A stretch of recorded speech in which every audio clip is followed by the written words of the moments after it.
and gentlemen, I appreciate everybody coming out on a temperate Monday night.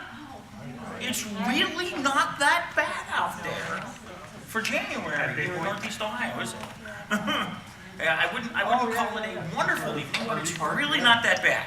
Actually, when I was in downtown Cleveland today at a client actually, and I got out, got into my Jeep, shut the door, and everything had been shut up, and it must have been like 95 inside. The sun hadn't cooked it. It was, oh, this is all right. Not like one of those summer ones when you hate it. Like last week. Yeah, not like last week, absolutely. So anyway, again, for the second time, thank you for coming tonight. This is the Energy and Economic Development Forum here in Sandusky. We unfortunately, Mr. Wobser had to cancel on us, so we have lost the Sandusky City Manager tonight. So my apologies for the topic of developing economic activity. We would have been a great figure to hear from as to what the plans, the challenges were, and how he was going to be tackling some of that.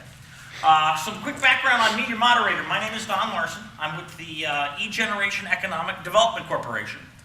Some of you have heard a little bit of this spiel before, but for about the last 2.5 years, I've been very intimately involved in the plans for the NASA Plumbrook site. For those of you who are following it in the news, it's about 2,500 acres there. The facility's been there since the Eisenhower administration. At its peak, it had thousands of workers there, helping push us into the space age, put a man on the moon, and move the country forward. It's down to about 220 people at this point. And if you've been to the NASA website and seen the Inspector General's video there, unfortunately, her exact quote was, there's no compelling economic or business need for NASA Plumbrook anymore. There's just no mission for the facility. However, I have a mission for the facility. Myself and the group I've been working with for the last few years, we want to build a research park there, actually outside the fence. Again, there's 2,500 acres, of more like 1,300 are outside of the active NASA fence. And our objective is to build a research park based upon the original reason that the Eisenhower administration built that site. When Eisenhower was president, there was no NASA. However, it was the budding era of the U.S. Air Force. And if you'll remember that time period, it was one of real innovation and growth in our economy. The thing that really hit the Air Force at that time, though, was the launch of the USS Nautilus. That was Admiral Rickover's program, and for the first time ever, you had a true submarine in this world. It could disappear under the waves, and it was gone for 6 months. The Air Force, being the Air Force, was very jealous of this. They wanted an airplane that could take off and could fly for 6 months so they could compete with the Navy. They actually came up with a very aggressive program to do that. They tackled some very innovative technologies, and they were getting down the path to do it. The Eisenhower administration put together the Plumbrook site as where they were going to test and build the new long-range aircraft for the Air Force that were going to fly for 6 months at a stretch. It was the aircraft reactor experiment, was actually the original program run in 1954. So all the technology was developed in that period of time is ripe for redevelopment, and it's the perfect place to do it. There was a very large research reactor there in the past that's been decommissioned. There's the world's largest vacuum chamber there now. And if we really want to kickstart our economy, and if we want to see NASA actually do something really meaningful again, build a moon base, build a Mars base, and travel among the stars, we need small, dense power sources that we can actually fly. Because we're not going to go to the moon and we're not going to go to the Mars on natural gas, solar panels, and windmills. It's just not going to happen. So that's the source of my real core interest in economic development activity here. I think there's a jewel just next door to us that we can put a facility in, that we can fill with PhD scientists and engineers and lots of $100,000+ a year jobs that will have all the spin-offs off to it. And when we prove the technology out, it is the ideal place to build a manufacturing facility to produce these, both for NASA and for industry. Because we were just talking beforehand about a lot of the water crisis, what's going on with the lake, what's happening up in Flint. Believe it or not, we've got it lucky compared to a lot of the world. There's somewhere between 700 million and 1 billion people on this planet who have no access to fresh drinking water at any time. Think about that now. How do you solve that problem? How do you solve the problem up in Flint even? You put in the right pumping station to the right water source and you bring fresh water to people. There is an incredible opportunity for us, and it can be based here, to develop the technology to power the third world and help lift those people up out of poverty. And by the way, if we don't do it, the Chinese are going to do it. So that's the background on me and my interest in this space. At that point, I would now like to turn over to Representative Arndt. And I think this needs to be pretty informal, Steve, given the size tonight. You've got some prepared comments. Let's talk to the room, and then let's throw it open for Q&A. And for the record, since I don't want Steve to be up here taking a bullet alone, I'll take any questions you want to throw at me as well over that project, so that Steve doesn't have to feel like we cornered him here. I really don't have prepared comments. I just have the ability to vent, if you will. Actually, it was kind of interesting listening to Don, because having this somewhat billed as the Energy and Economic Development Forum, let me tell you a little bit about me and why I am really kind of excited to be your state rep. When I was a county commissioner, I spent almost all of my entire career working on economic development type activities. So I'm very much engaged in that, and I would say that there's a number of issues that I believe that are critical, that are standing in the way, that we need to address those from a policy standpoint, as well as investing time and capital in if we're going to drive Ohio's economy forward. I would say the number one issue probably is workforce development. We constantly take a look at the skill gap that we're continually having. It's widening and widening, and there are some opportunities, I believe. I was chief elected official for Area 7. There's 20 workforce areas in the state of Ohio. Area 7 had 43 counties, so my region reached all the way from Lawrence County down on the Ohio River all the way to Williams County. So I visited a lot of counties, saw a lot of different kinds of focuses on how we were doing workforce development. If you remember a number of years ago, Senator DeWine carried a piece of legislation called WIA, which was the Workforce Innovation Act, and that was really a welfare to work initiative. Okay, that was to break that individuals on public assistance and get them back into the workforce. Well, that has ran about a 15-year life cycle, and now the feds have passed what they call WIOA, the Workforce Innovation Act. And basically what that one is doing is says we've already got the individuals back into the workforce, but how do we sit there and start to reduce our poverty rate, because we have a lot of working poor. They have the basic skills to be able to get employed, but they don't have the skills to further their employment. And so that's really what the Workforce Innovation Act is going to focus on. Incumbent worker training dollars. In the old one, if you were employed, we couldn't provide you any additional assistance. You had to be either a dislocated worker, you had to be a youth, or unemployed. That particular focus now is clear to me that it was not a 180-degree turn from where they had been in the past. It was building upon those successes. And so that's one of the things that I have a lot of knowledge about, that I want to make sure that we're able to leverage those investments from the federal government on our WIOA, our TANF, our PRC funds, and all those, and making sure that we have a career pathway, if you will, to help raise that standard of living, as well as for those youth. And just think back when we all went to school, well, maybe not all of us, but some of us, that you just signed up for driver's education, and you got your driver's license, right in school. That's no longer available. City of Sandusky school system, I was over there the other day, they have, believe this or not, 75 students that are going to graduate this year without a driver's license. Without a driver's license, because the family does not have the $450 to be able to fund a driver's ed course. Now, what's interesting is I can hook them up with the private sector for internships. I can do all these other kinds of career pathways, but believe it or not, if you don't have a driver's license, very few employers have the ability to be able to screen you or even get the security clearance in some of those other types of activities. Such a simple thing as a driver's license becomes a barrier from that individual being able to graduate with a high school diploma and be gainfully employed with an employer that wants to hire them and do those internships while they're still in school. A lot of simple things like that, and then there's much more complex ones. The more complex ones are those with the drug addictions and those kinds of things, and how we have to be able to work with those and get them in the appropriate treatment plan. So I'm not going to spend a whole lot of time, but that's one area that I really want to focus on is workforce development.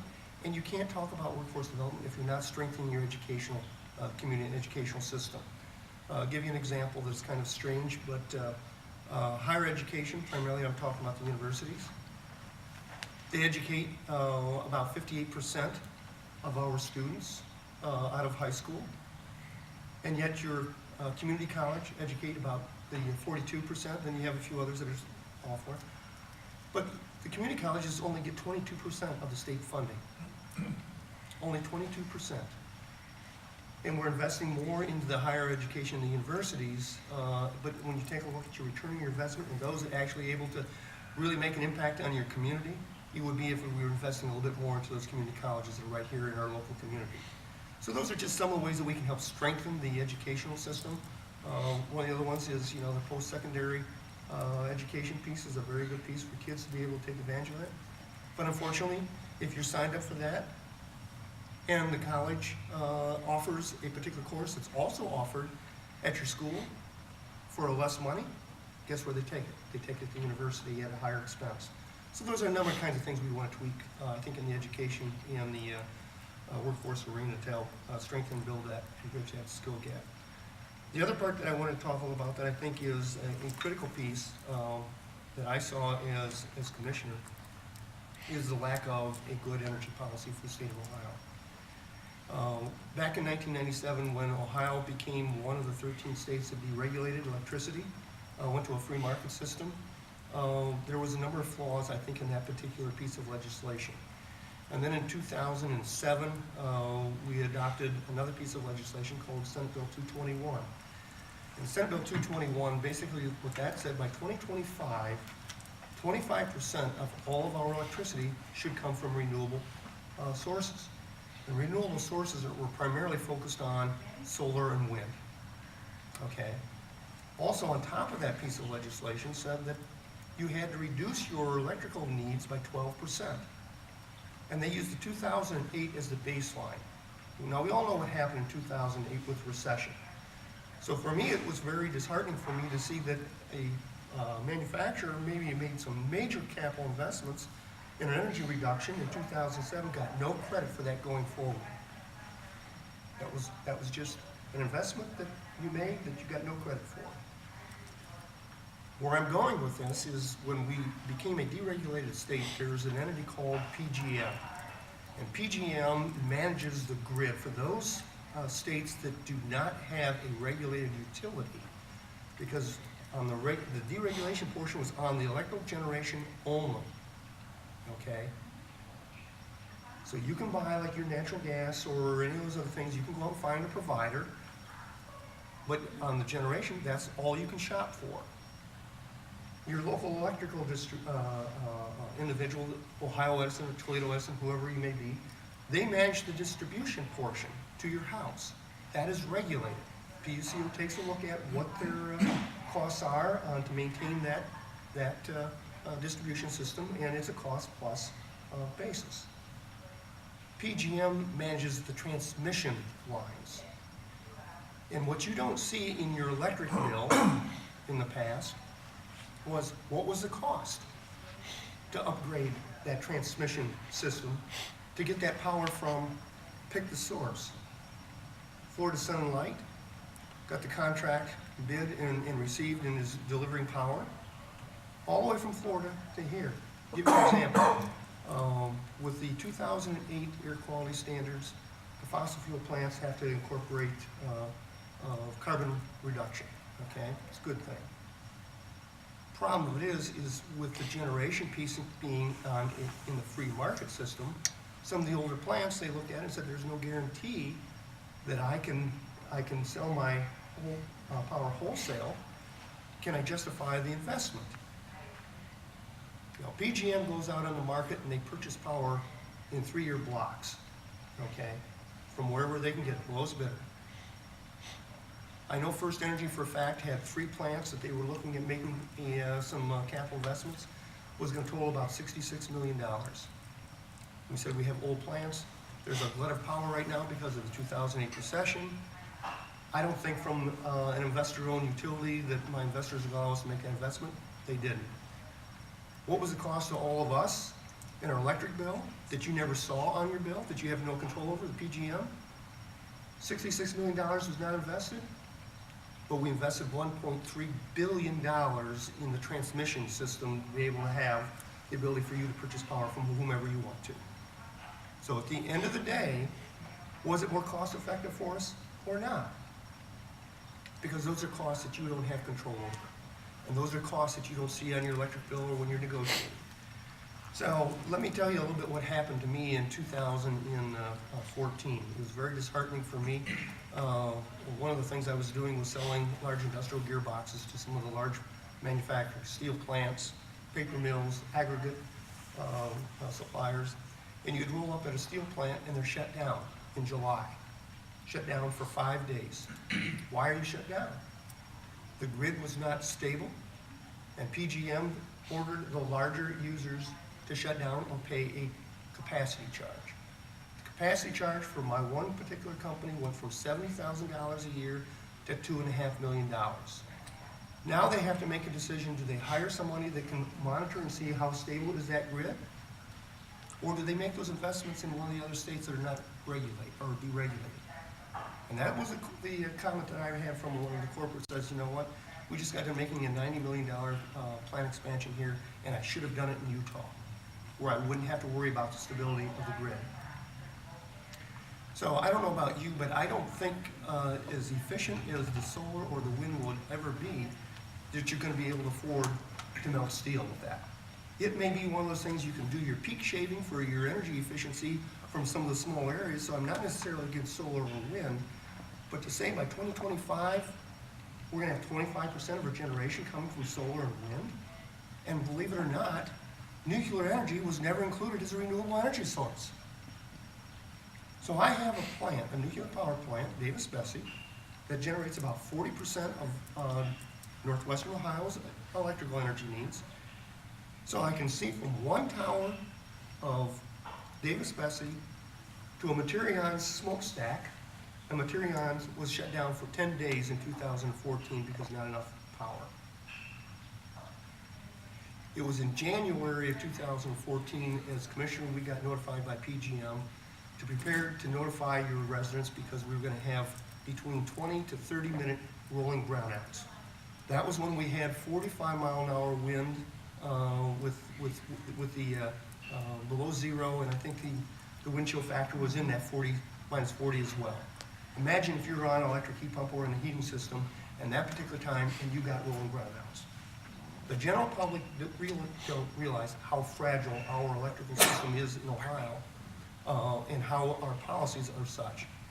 So that was one of the reasons why I testified in support of Senate Bill 310, which basically said we need to freeze 221, we need to take a look at what is our energy policy going to be in Ohio, and we need to make sure that we are taking a look at how we are able to drive Ohio's economy, who is a manufacturing state. And it has to be one that's both reliable and affordable. So that's what 310 said, was time out. So the study commission has studied it. The interesting thing is now is what will happen between now and the end of 2016. Because it was frozen for a period of time, and at the end of 2016, if Ohio does not develop an energy policy, 221 kicks back in. We go right back into the solar and wind being 25% of our generation capacity. Now, add on to the mix in the confusion is we now have the federal government saying that states have to reduce their carbon footprint. And again, right now with Ohio's policy, nuclear does not count towards that carbon reduction.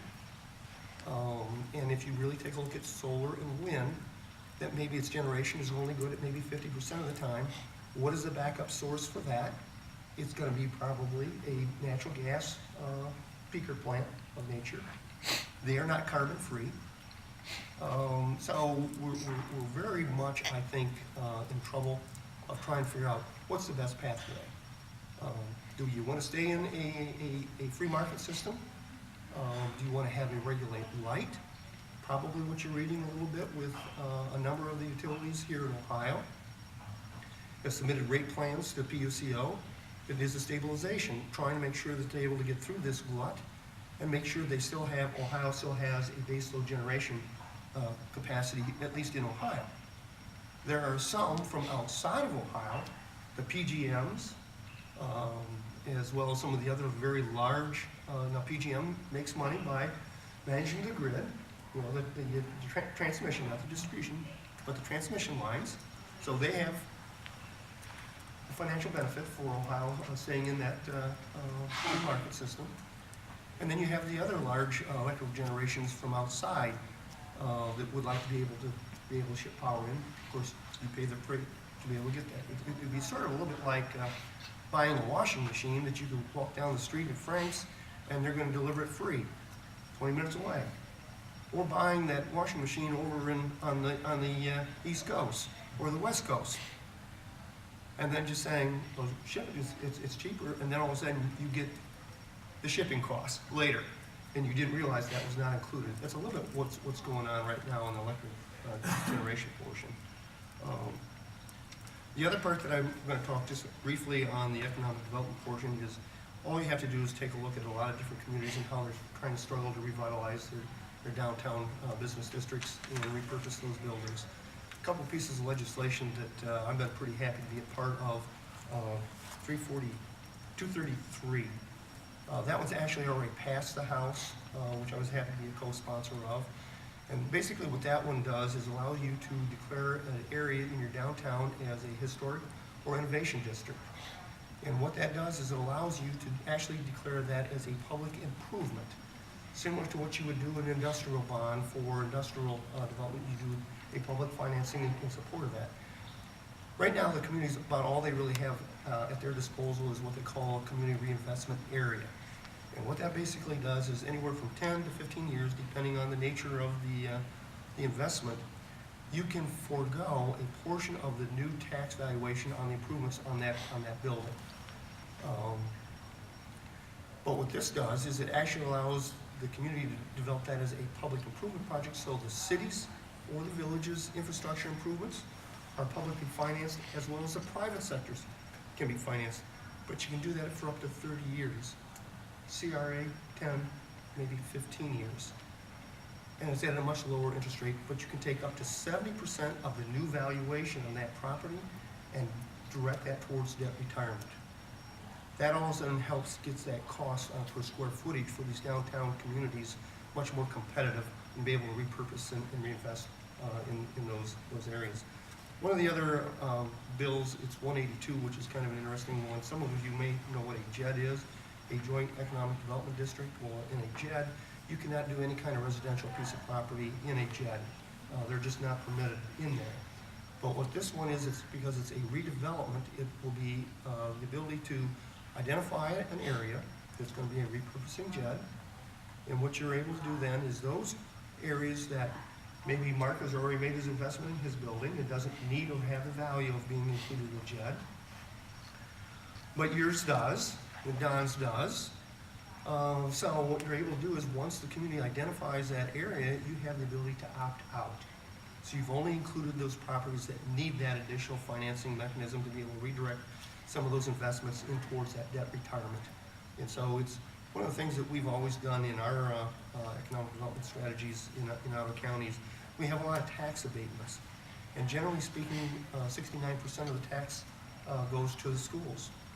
And so what happens is we always like to make sure that schools are held harmless. So what we've always done is we've always sort of deferred those payments towards the end, to be able to get the cash flow and get the private sector up and going.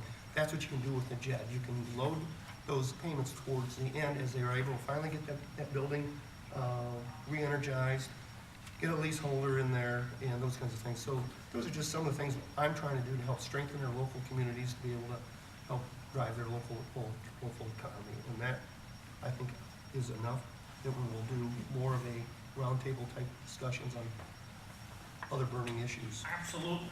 Steve, thank you. I took a full page of notes. Okay. So I need to bone up on some of these issues here and read a couple of these pieces of legislation. But that was extremely important. But this is a community issue here. So the floor is open for questions, comments, concerns.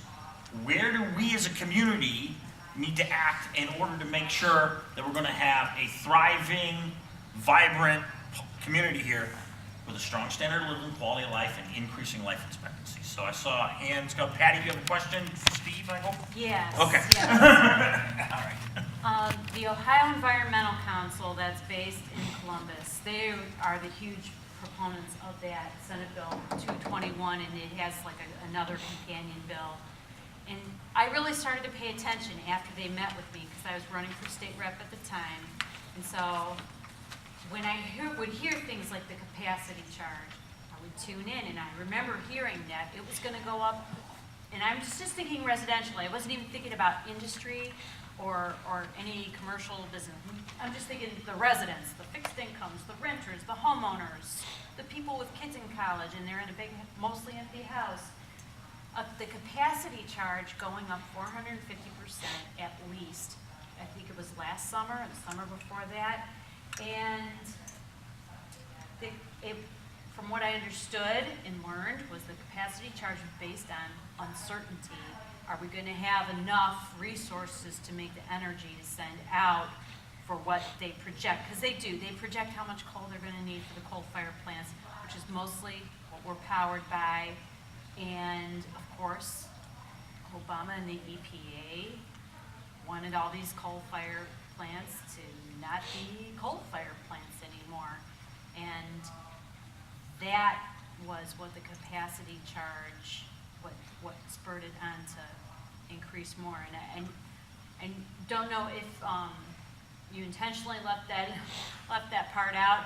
There's so many factors that go into what you actually pay in your electric bill, and there's so many unseen tributaries where it actually disappears to.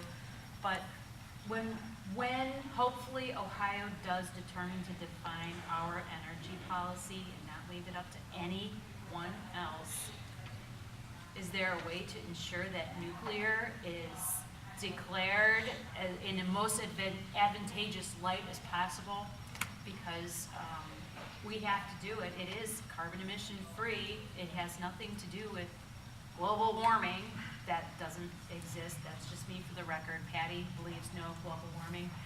And the affordability for businesses and the reliability, I mean, it's got to be placed in the policy and declared as the most advantageous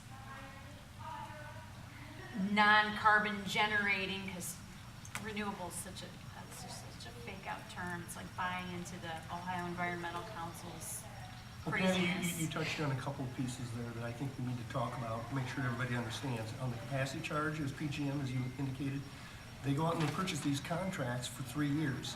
And that's predicated on, just as you mentioned, number of degree days and all those kinds of things, whether it's hot or cold, what's the actual need going to be. And so there's not a guarantee that those projections are going to be spot on. And so what happens when you estimate what your energy needs are? The other part that's kind of interesting is what was part of 221 was the utilities were charged with getting you to become more energy efficient. And so there was energy credits that were included in that. So if you purchased a new refrigerator, you got $75 of a rebate back. Remember that? That was in your electric bill. That wasn't just somebody who's going to give you $75 just for the fun of it. That was included in your electric bill to be able to help drive that energy reduction and savings. But you never saw that on your bill, or at least you would never be able to begin to sort that out. And so that's the challenge that the manufacturers, the large energy users have, is how do I begin to forecast what my electrical costs are going to be in 2 years or 3 years? Do I take the hit and get charged for the penalty on the capacity charge, or do I shut down? Which is more advantageous for me? It's really hard, and then for some of them, they don't have a choice. They have to shut down. And so that becomes very problematic. I gotta believe that we ought to, and right now, Davis Besse is one of those that's sort of getting beat up because one of their rate plans are in there. If you're gonna run a nuclear power plant, there's certain safety things that you can't cut corners. And so there's a certain cost of doing business. But what people don't want to equate into when we're looking for that cheaper power is What's the cost to the state of Ohio if that plant's not there? You know, they just got done putting in $60 million in new turbines. That's $2.4 million of additional new tax dollars for that one new investment to the Benton Carroll School District, 700 jobs, start adding into the income that adds into the community, and you say, my goodness, if I had another business that was willing to come in and make a $60 million investment and employ 700 jobs, how many dollars do you think we would be throwing at incentives to be able to attract something like that? But now we want to say that's just a bad investment.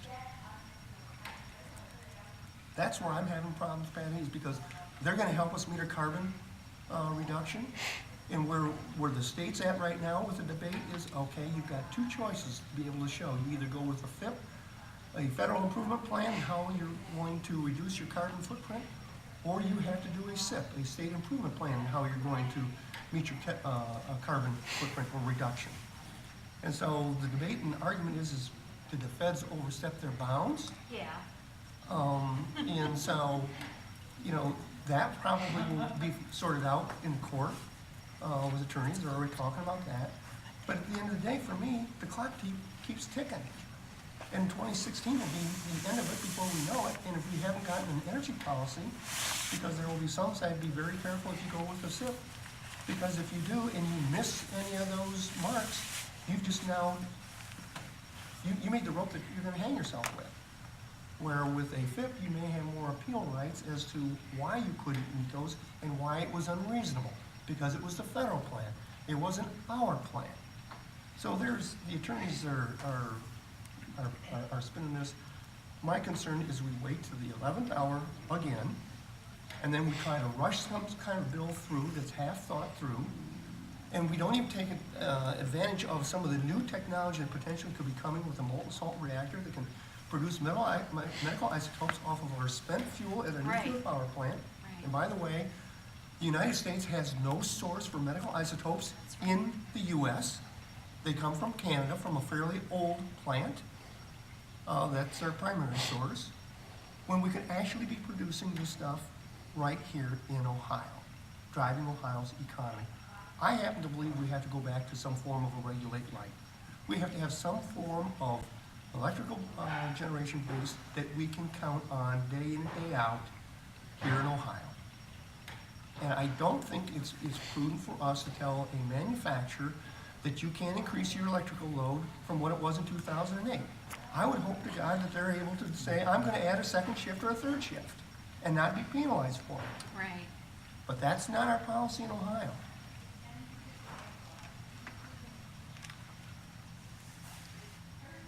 Anyone else? I think the room is dumbfounded. The same approach you just hit there. I'd like to second that last piece there on the energy reduction pieces from Senate Bill 221. How many of you want to go back to the 1950s and have one black and white television set in your house and one rotary dial telephone Party line.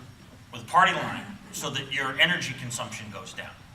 By the way, you also get to give up your snow blower, and you only get to shovel now too, because all that gasoline you're using is also increasing your energy footprint. The law is fundamentally flawed. Yes. At the personal level, never mind the fact that I want a second and triple vote behind what Steve said. We want our manufacturing companies to use twice as much power, 3 times as much power, 4 times as much power, because that means they've got 2, 3, 4 times as many employees there.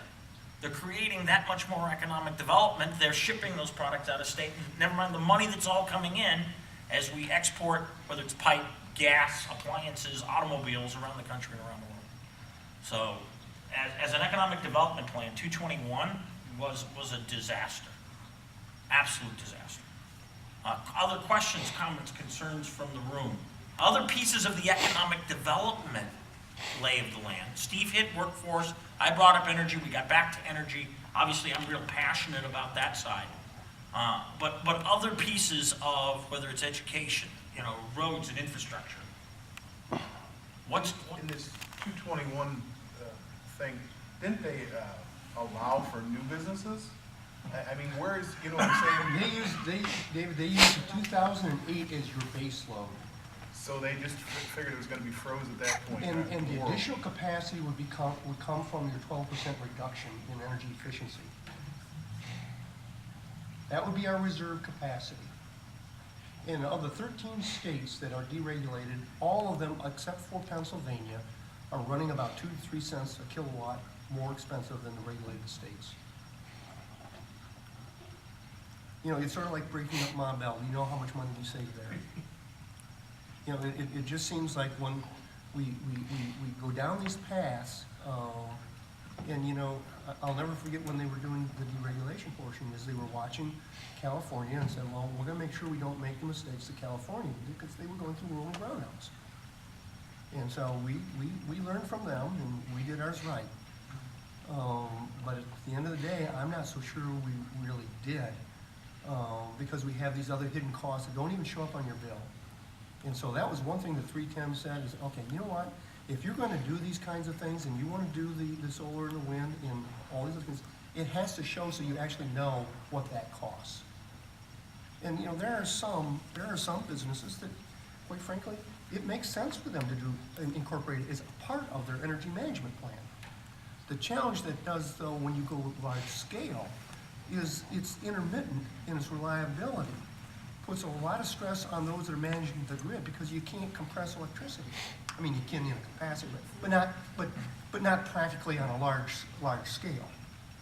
It's, you know, so those are the challenges with electricity, is how do you store this stuff and be able to, and then the other part of it is making sure that the power is clean. With today's technology that we have, you know, it has to have a clean sine wave, it has to be consistent, because the technology that we use and are running today, it'll kick it out, it'll trip it. You know, it doesn't take only a little bit of a blink and you gotta go around the house and reset everything, does it? Imagine if you're trying to run a manufacturing facility and you have a blip, and you have all those systems that all of a sudden are triggered. So they have their own on-site uninterruptible power supply to try and bridge that for a moment or two, but not in any kind of large scale. Do we have any idea, Steve, what percentage of power consumption in the state is done by the industrial sector as opposed to the residential sector? Not off the top of my head. I saw those numbers before, but like Davis Betsy, I'll just use Davis Betsy. You would think, because it's such a large generator, it's only doing 40% of Northwest Ohio's power needs. Only 40%.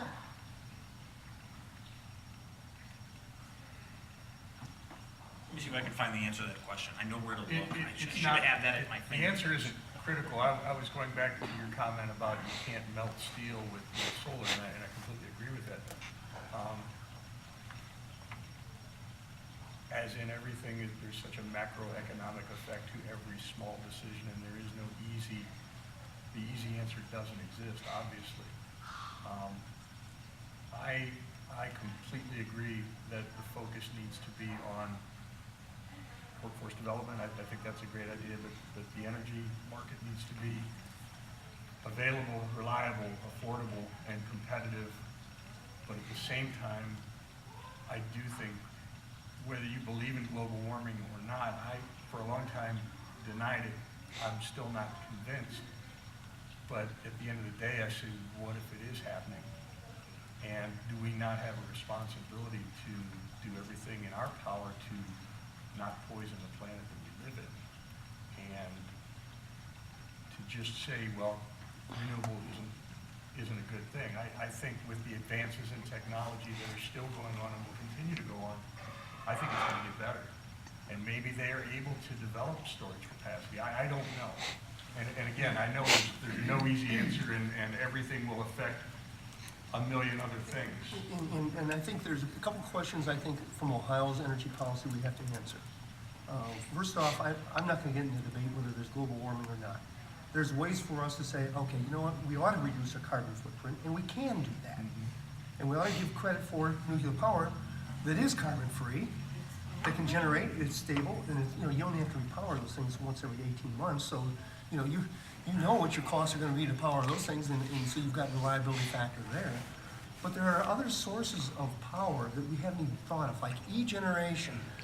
The feedstocks to be able to fund and feed those is so multiple that we will never run out of the feed source, and it's 100% carbon-free.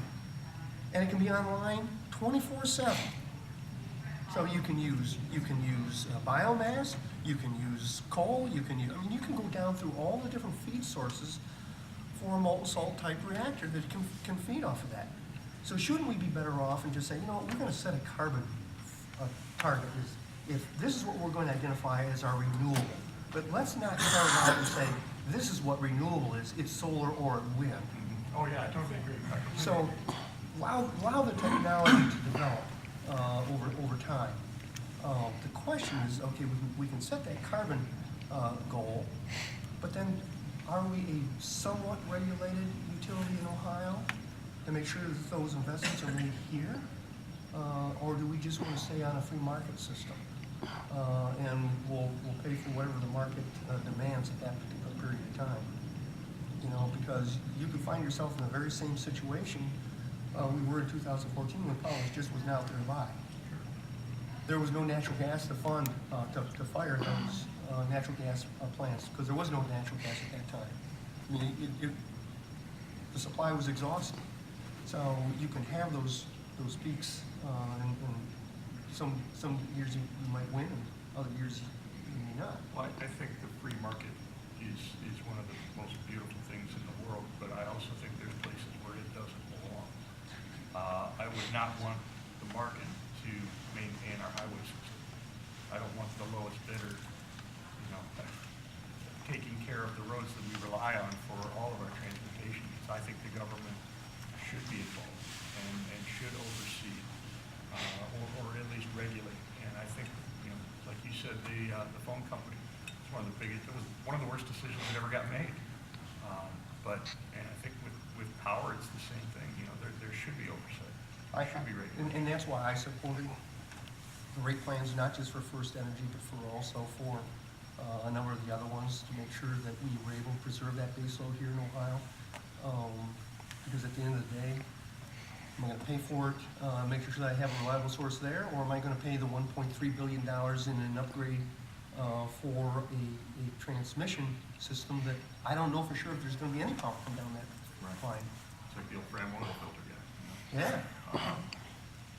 And so that's my frustration. I think, John, you and I are probably pretty much aligned on my thought process. I think maybe there needs to be a little bit of this regulate light, guarantee at least a 80% or 90% of your base load for Ohio.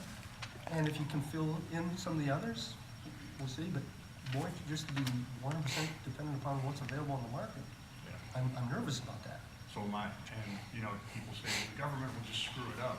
And I always say that, well, they do a pretty damn good job with the military. So I think the government can run things. Well, only 13 states are deregulated, and the others are all less than ours, and they have that reserve capacity. Sure. How does, like a regulate light, how would that secure investment here? Could you just describe how you see that? Well, I guess if you want to use a regulate light, I would suggest that that's what the rate plans that the present generation in Ohio has before the PUCO right now. And that is saying, here's what we want is a baseline based on the market conditions, a guarantee of this amount. And so they're using a formula based on what the market conditions are, plus. So if something happens that they actually believe that potentially there could be some savings or at least no additional cost to the ratepayers in Ohio with the rate plan based on what their forecasts are, whatever those forecasts are, but it's one of those where you're guaranteeing that the Davis-Besse will remain in production. It's guaranteeing that the Samus plant down on the Ohio River, as well as a couple of others, Duke has a couple as well, that it will cover their costs. The problem with just a regulate light, as I sort of see it, is Ohio still does not look like a place that someone would want to make an investment in a new generation facility because there's no guarantee they're going to have any customers. There's no guarantee of rate of return. That was what happened when we were a regulated utility, is the PUCO regulated the amount of capacity in Ohio and they gave you and you had to submit a justification for what your reimbursement should be. So they evaluated your cost plan. But they would always make sure that you had 10% extra generation capacity. So it's almost like you want to think of the grid as a natural resource. Anybody want to take your water skiing business to Arizona? So, probably not. There's a lack of fresh water there. Anybody want to open up a ski resort in Florida? Well, there's a lack of mountains and snow, right? Do you want to open up a manufacturing plant in a state with virtually no electricity? It's another grinding no. So, going back to the front page of why we're here tonight, energy and economic development. Think of the grid and all that power as a natural resource that draws manufacturing activity and service industries, actually, to a certain extent, because there's a whole lot of service sectors out there that consume a lot of power. Anything in the whole software, logistics and distribution, guys like Amazon, or Google data center. They're thought of as services, but they are very energy intensive, extremely energy intensive to put in a modern data center. And talk about needing, you were talking about clean energy, 24/7, 365, smooth as glass power. We cannot tolerate any perturbations. I got the opportunity to tour the Google facility over in Oregon, and their power comes off of hydro because they use so much. And it's just as you said, Don, it has to be right there all the time. Absolutely smooth as glass. So we're hitting energy really hard here today, and if that's what everybody in the room's interested in, then that's good for me because it's the topic that's near and dear to my heart, but I don't want anybody to say I railroaded you into thinking of one line of reasoning only. Well, we've got the lake issues too. I think it would be good to touch on as well. Yeah, well, and actually, for those of you, there's a bunch of fresh faces here. We had a town hall on Saturday over in Port Clinton that talked about the lake. But the lake as an economic driver is actually extremely important. Going to my joke that I mentioned about wanting to open up a water skiing place in Arizona. Anybody want to try to actually build a home and put in a shower and a sink anywhere in California at the moment? Lack of fresh drinking water, right? So, everybody here, everybody in this room, to some extent or another, as fundamental as you get, the glass of water, actually the water that had made the cocktails that we were drinking here tonight, came out of that lake. We all remember what happened last year in Toledo when they shut it down. Now, Steve was telling me earlier, there's a lot of complicated things that happened to lead them to the brink and the problem. So I don't want to pretend that there's a silver bullet here. But that lake draws tourism here.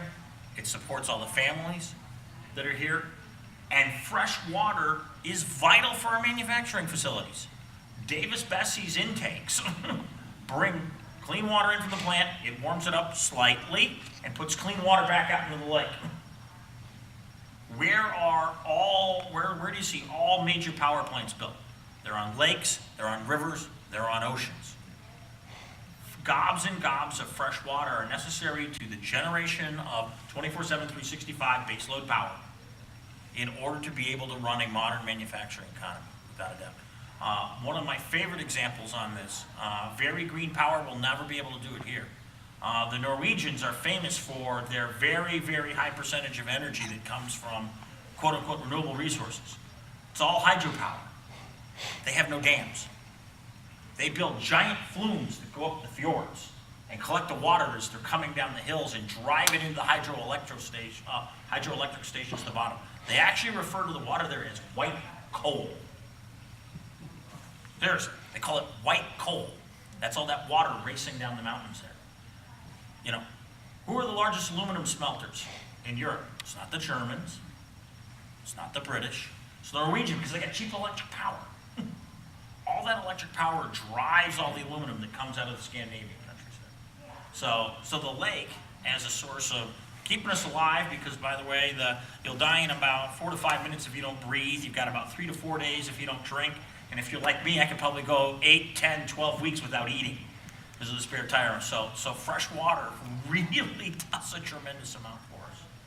I don't know if you'd like to tackle some of the things coming out of Columbus and what we've got to do to keep that resource fresh and available to everybody. I think that's Lest one I of the misspeak. things that, and I wish I could have been there on Saturday because you had some decent speakers there. And every time you attend one of these sessions, you always learn something. And one thing that I will tell you that I think Dr.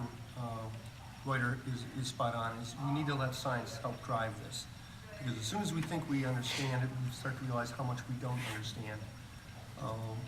You know, it was interesting when the Toledo water plant went down. We had about 4 to 5 parts per billion on the lake that particular day. And that plant, Oregon's, Carroll Townships, Ottawa counties, Marbleheads, a number of those have treated up to 55 parts per billion before with no detect. So there was other issues that was going on in Toledo as to why that particular plant went down. But what was interesting is we all started to really take a much stronger look at what was going on in that lake. And it was really interesting. At first, it was the Maumee watershed was the focal point of what was all coming out of the Maumee watershed. And we can point to a lot of different sources that's feeding the phosphorus. The nitrogen probably also is going to be one of those factors. But as we got farther into it, probably about maybe 9 months later, one of the things that they found was very interesting is one of the genes in the microsystem actually was a gene that was coming out of Lake St. Clair. So wouldn't that have been interesting had we jumped on all over the farmers in the Maumee watershed, as well as City of Toledo and all those other kinds of things, only to find out after we made all those investments, the amount of water and the microsystems that's coming down out of the Detroit River, just the sheer volume of it coming down out of there is just mind-boggling. And so the actual total loading of the Western Basin coming out of that particular river is far greater than what we're seeing out of the Maumee River. So what was interesting is, you know, when we all of a sudden thought we knew where the smoking gun was, with the livestocks and the combined sewer overflows with some of the communities and the failed septic systems, as well as the agricultural community on how their application on the farmland. That's where it was, and we fixed the Maumee watershed, problem solved. Well, it was interesting, I'm a sailboater, and I came down out of, from Tobermory down the Detroit River in, was it 2011 when we had the last very large algal bloom? Yeah, 11. And as soon as I came out of the Detroit River, I was headed towards Leamington. And I never saw the algae so suspended through the water column and so thick. I could not part my way with a path in that water. It was that thick that I thought that my strainer on my engine was actually going to plug. It was that dispersed and that heavy. So I spent a few days in Leamington, and then on my way back home to Port Clinton, it was very interesting because that plume was all along the Canadian shoreline. Center of the lake was fairly clear, and then when I got more on the western shore, then I started to pick up some more algae. But the center part of the lake, the current, it was not there. It was wrapping along. Remember, we predominantly have the southwest wind, and so I always remember that because I took some photos to send to our soil and water district and said I have never seen anything like this that bad. So to think that the Detroit River and those watersheds up there, the amount of the phosphorus that they have, and just because it's moving so fast and it hasn't settled out in the Detroit River, that you think water clarity is water quality, not necessarily so. Which is also interesting to see that Dr. Reuter had indicated that if we had just a 2 to 3% reduction in phosphorus, Lake Erie would start to see some changes relatively quickly. We have a 40% goal of a reduction. How we came up with 40%, I don't know, but smarter people than I said 40% is going to be the number we're going to shoot for, and I'm all for that because I think we all have a responsibility. But I don't care whether you're a residential property out in the country with a failed septic system, or if you're a municipality that has a wastewater treatment system that could and should be making additional investments to eliminate some of those combined sewer overflows. Or if you're a CAFO operator. CAFO is a large livestock operation. And it's interesting is we now have phosphorus limits on how much you're allowed to apply if you're a row crop farmer. But there doesn't seem to be a limit on how much manure you're able to apply per acre if you're a CAFO operation. You're supposed to have a waste management plan, which is filed. But I would believe if we start to pull some of those waste management plans and start to take a look at it, you'd find that they're probably pretty loose, and nobody's really doing any kind of true oversight on how they're really managing those. And of course, that's EPA and part of AG is supposed to be that big brother watching that they're in compliance. So I think there's room for all of us to be able to get our arms around this. The good thing, I guess, for Lake Erie's perspective is the amount of recharge it has on the Western Basin. If we become serious and we get our arms around this thing, we can clean the lake up relatively quickly like we did once before. Anybody have a business that's directly on the water by any chance? Okay, so we might be able to get. Well, I'm a property owner right now. You know, that counts for one. What's happened to your property values? Well, let me tell you. That's exactly where I want to go. Because I do have a condo that I do rent out, and I'll tell you, it's really kind of amazing when you have that August or that September, and people see that lake. It's not very appealing. It's not very appealing, and that's the black eye that we end up with up here, regardless whether you're a fisherman, boater, but is this someplace that you want to live where the lake is dead and toxic? Give you one more quick, we were talking earlier about Grand Lake St. Mary's. If you don't know, probably saw a little bit about Grand Lake St. Mary's. 24,000 parts per billion. 24,000 parts per billion is what they have as far as their E. coli. And that water plant has never had a detect in that treatment out of that lake all the time it's been operating. So it can be treated, but at what expense? And that's probably the one area that we've not. Distilling the water. But that's one area that we have not focused any kind of time and resources towards is providing assistance for the water plant operators on what is the best treatment methodology and performance that you can obtain out of different forms of whether it's potassium, whether it's the carbon, or whether it's UV, on what's the best way to treat, because each plant is different, the detention or contact time that they have, as well as the capacity it's operating. All those are variables, but we just have not focused much time and energy on that. It's all been sort of trial by error by the operators sorting their own way out. So I think that would be one area that it would be nice if the federal government or the state government would start to provide some resources in the education community for these operators, so we don't find ourselves in those situations like Flint, Michigan, or Toledo. I mentioned fishing. My husband's Arndt here. He's an avid fisherman. First year he didn't go out fishing. Well, Clinton was lousy with algae, loads of sitting in algae. I mean, you know, they talk about there's no global warming. Well, you realize that thousands of years ago this was the Ice Age? So, if there is no warming, I'm not saying there's no point against it, but there is no warming. Why is why is Alaska losing ice? I mean, look at all the planes that are flying. We show all kinds of rockets up and everything. We're polluting the air. And you're never going to be able to stop that. But we all have a responsibility, I think, to be good stewards. But I mean, they're never going to stop flying. So, how many thousands of flights take off every day? You opened up a can of worms with your point on the Ice Age. Because anybody who says the climate's never changed has never looked at the geologic record. So the climate has changed dramatically. But we had the little Ice Age from 1300 to about 1650 or something like that, largely responsible for famines in Europe, led to mass immigration to the United States.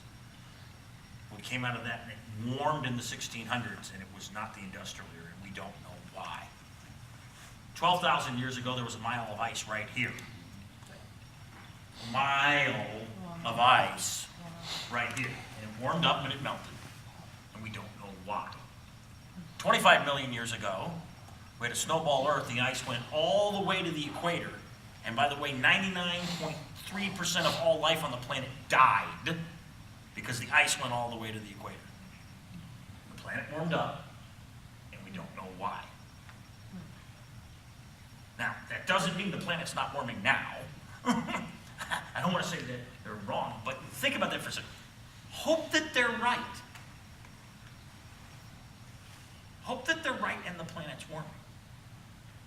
Because if they're wrong, okay, what does that mean? If the planet's warming, it's going to be really bad to be in New Orleans. Won't be good. If we're tipping and we're going the other direction, and the Laurentian ice sheet returns and goes to the middle of the continent, you lose Seattle, you lose Chicago, you lose Cleveland, you lose New York. Canada is uninhabitable, and we're all headed for Central America. 17-year temperature lull. For the record, NASA satellite, 17-year I'm not lull. arguing, No but warming, no we cooling. don't know why.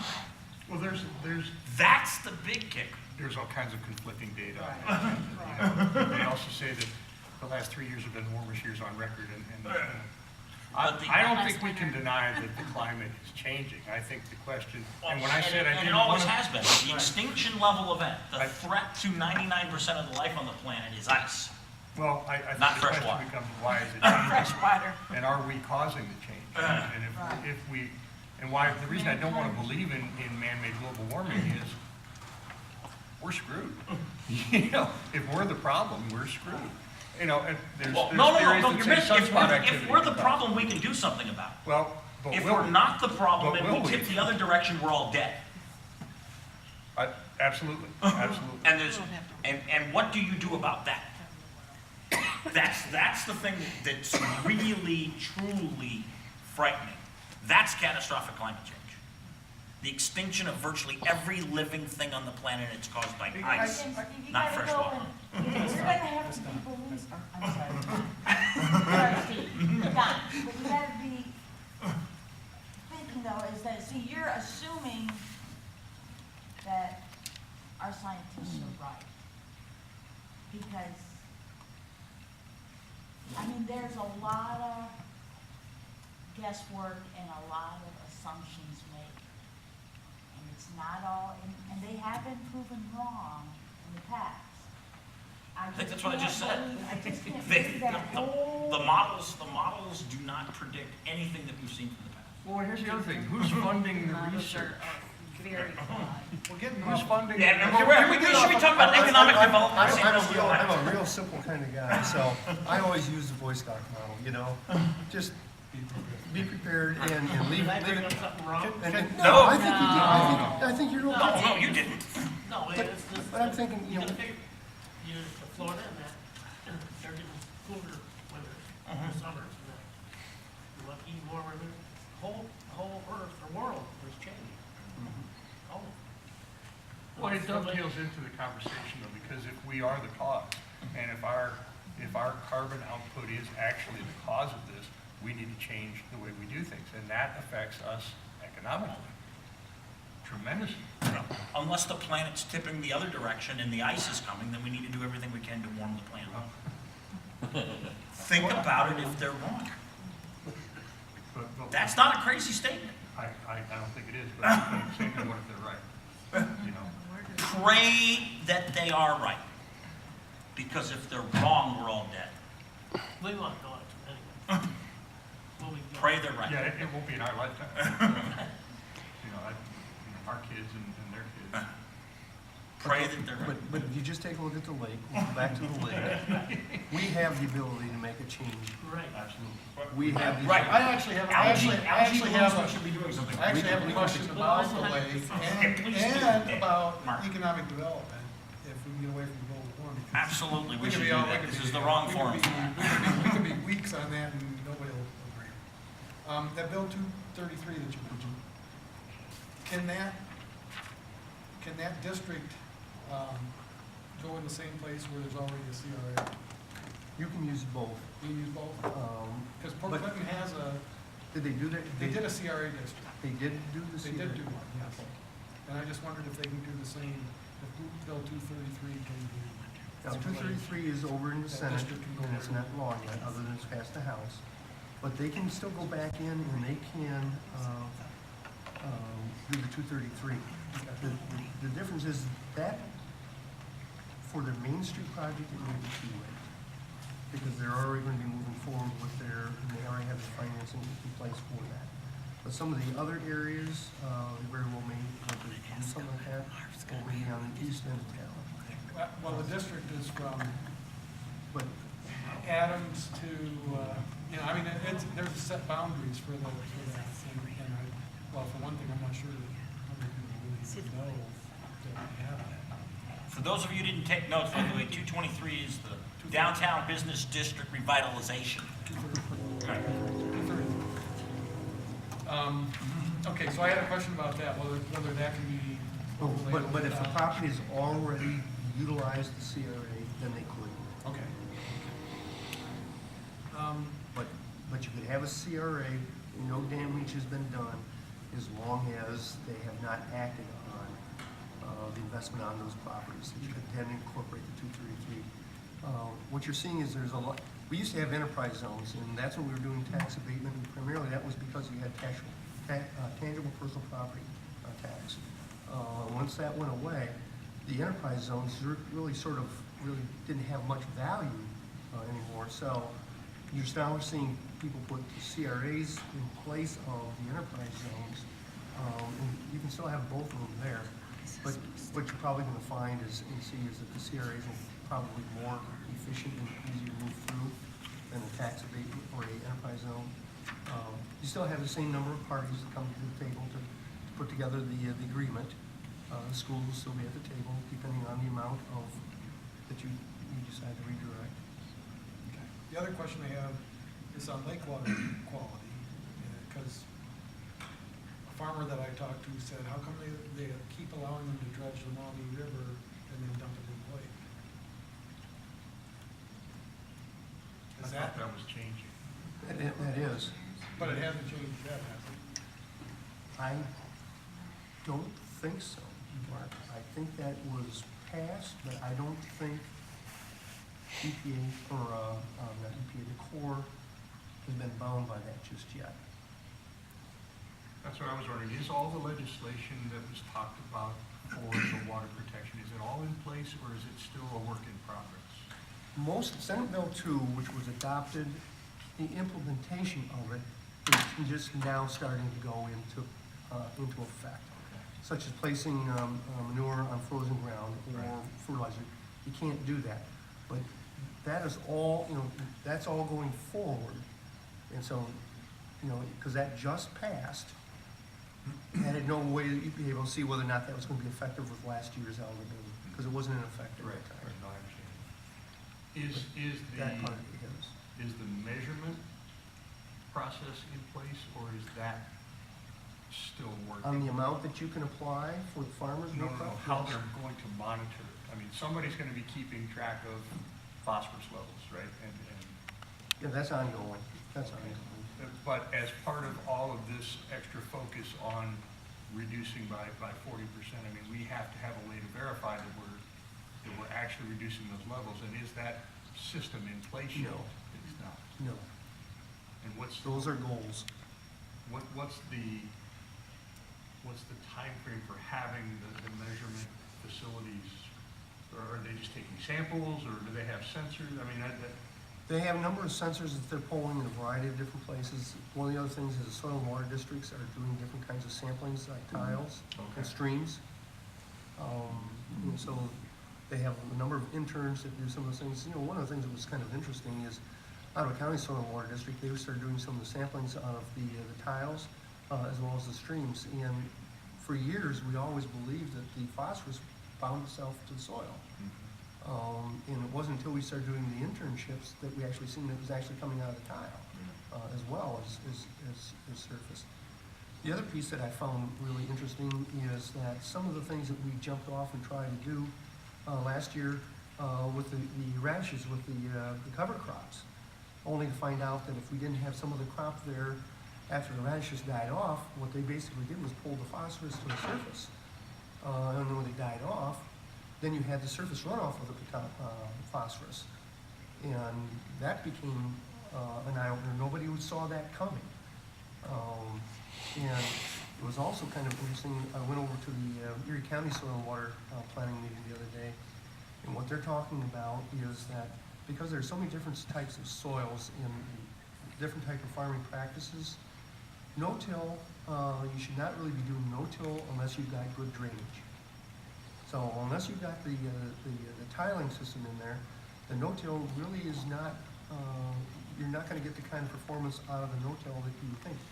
No different than if, so the discussion was on how you start to incorporate those different practices in, whether it's tiled or it wasn't tiled. And so that was kind of interesting when they were taking a look at some of that, and they've come to the philosophy is that the fields have to be green year-round.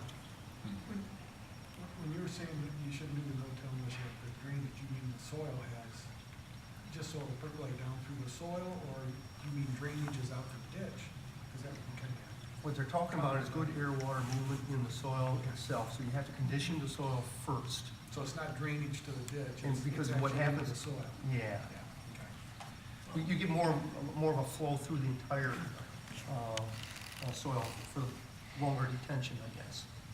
Can I go back to mommy dredging for a minute? Is that the Army Corps of Engineers? Mhm. Who regulates the Army Corps of Engineers? I don't know. It's gotta be Washington. Mhm. I mean, are they voluntarily gonna stop doing that, the dredging and dumping into the lake, or are they ordered to do that? I don't know. Or is that, They're, I understand that they're contracted by whatever agency that, if they're part of a program, it works that way in Independence, Ohio. They are contracted by, say, the EPA to fulfill a project requirement that the city can't do. They have to have the Army Corps of Engineers do it. That's one example I know of how they were used by a contractual agreement through a federal agency for a municipality. Because they don't have a whole lot of oversight.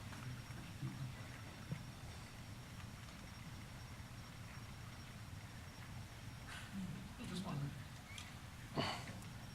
What about the Great Lakes Compact? Has there been any, and I don't know if this is something you even get involved in, but with all of the water issues that we're seeing now in California droughts, is there more pressure on the surrounding states to start exporting some of their water? Well, we do have a Great Lakes Compact, so we have limitations on supposedly how far that water can be removed from the watershed. But it is also one of those that is subject to interstate commerce. So we did a compact, Great Lakes Compact, but there is a question as to whether or not that was a smart thing to do. Because legally, we could end up having some federal trade issues, interstate commerce issues on that particular issue. But you're sort of touching on another area a little bit that's under discussion, and I'm not sure where I'm at on that yet, is whether or not we should declare the western basin of Lake Erie as a distressed watershed. And the reason why I say that is because as commissioner, I ended up being chairman of TMCOG, and I ended up testifying on the reauthorization of the Clean Water Act. And at that particular time, we had, when I went down to do my testimony, the Iowa River was listed as an area of concern, as well as Wheatley Harbor, right across. And Wheatley Harbor is almost directly across from Port Clinton, largest freshwater fish processing plant in the world. And so what I found when I was doing some of the IJC meetings is that the Canadians hold themselves out as great environmentalists. But the imperial government and the bureaucrats that they have, what they say and what they do are two different things. So we ended up having a meeting that we actually held over in Wheatley Harbor. And so we drove up there, and it was interesting as the harbor, they had this big sign with this fish skeleton with a cross through it. And at that time, the PCB loadings of the lake was the main concern. And so, you know, the fish processing plant had all kinds of PCBs that they were dumping right into the harbor that was not being treated. And we says, well, wait a second, you know, you're listed as a concern with the Wheatley Harbor, but you're dumping that untreated right into, but we're not catching the fish from there. You know, the fish are from the lake. Well, but it was open to the lake. And so, you know, so there was a lot of argument and debate back and forth on when we were trying to do our international compact of what standards and what limits we were going to impose, what they were going to do. And so unless you could actually find a pipe, they weren't necessarily all about coming into compliance. I'll never forget that as long as I live, because you know, it was an open harbor. So that's where it was going. And so what was interesting is it probably took close to 20 years before Wheatley Harbor was finally cleaned up after they started doing their treatment, like they should. The same for the Ottawa River. It took us about 20 years to have them removed from the area of concern. And so when I came back from that testimony, I said, isn't it sad that you have to actually have a stream become an area of concern before we start to take notice and start to do something? You know, so we created the Portage River Basin Council. And what the Portage River Basin Council did is we started students going out testing the stream, and we developed some nice baseline. And then all of a sudden, I found out that the Portage River was no longer meeting the standards we were delegating. I says, I never saw anything in the paper where there was any violations of anybody that was doing any kind of discharge. Come to find out, it was the feds changed the standards as far as what was going to be fishable and swimmable.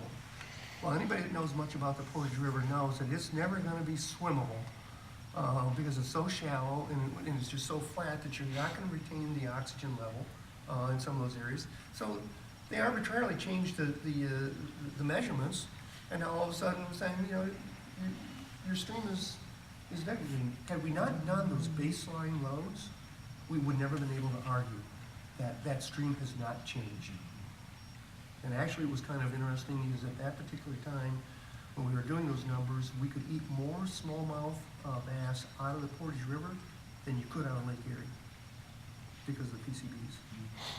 There was less loading in the Portage River. So, Could you explain the difference between having the lake declared distressed as to having it declared impaired? I wish I could.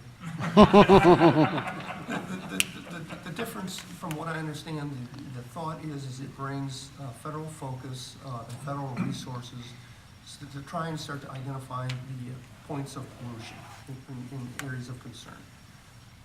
My concern is we can do that, but being, you know, on an international water, what that beholds to us and what control does that do for those out of Canada, or does not do. As I already mentioned, that one microsystem that we were seeing when the Toledo plant went down was coming out of Lake St. Clair, which was primarily out of Canada, from the tributaries coming out of Canada into Lake St. Clair. So that's what I get a little bit nervous about. Be careful what you ask for, because you might get it. So now you now have the Western Basin declared as a distressed watershed. What's the new standard to have it removed, and how do you do that?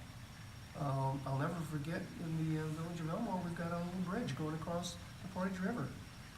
And someone all of a sudden decided they wanted to put that on the National Historical Register. Very easy to get it on there, but now you can't get it off.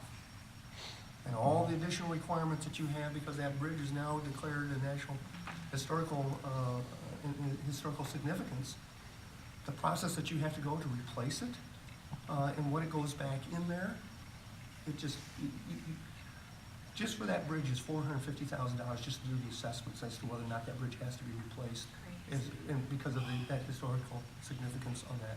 So that's why I get nervous about, I don't always know the paths and the point of no return, or how do we get back.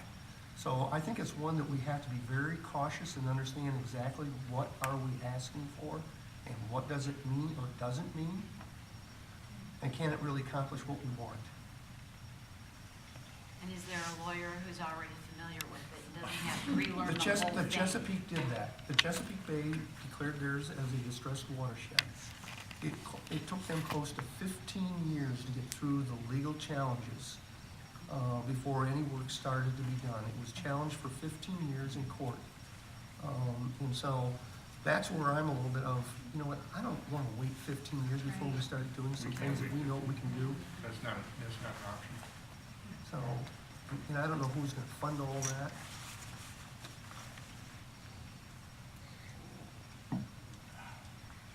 Water and power, Water. we need them. Never Ladies and easy. gentlemen, we are coming up on 9 o'clock, and given that Steve stepped up and really took the lead here today, I want to thank him. I'll follow up with our missing guests and try to get some information from them and continue to shoot that out to the community. But obviously, we didn't raise a bunch of jobs today. We didn't revitalize manufacturing. We didn't stabilize the grid, and unfortunately, we didn't clean the lake. However, there was a good interchange here. Please talk to your friends, talk to your neighbors, everybody who wasn't here, and get the effort mobilizing. There's a lot we've got to do. It's not going to happen with just the folks in this room. But if we're going to build a vibrant community here in Sandusky and along the lake, it's going to take a whole lot more folks than we have here tonight, but it's a great start. Thank you very much, and thank you, Steve Arndt. Appreciate it.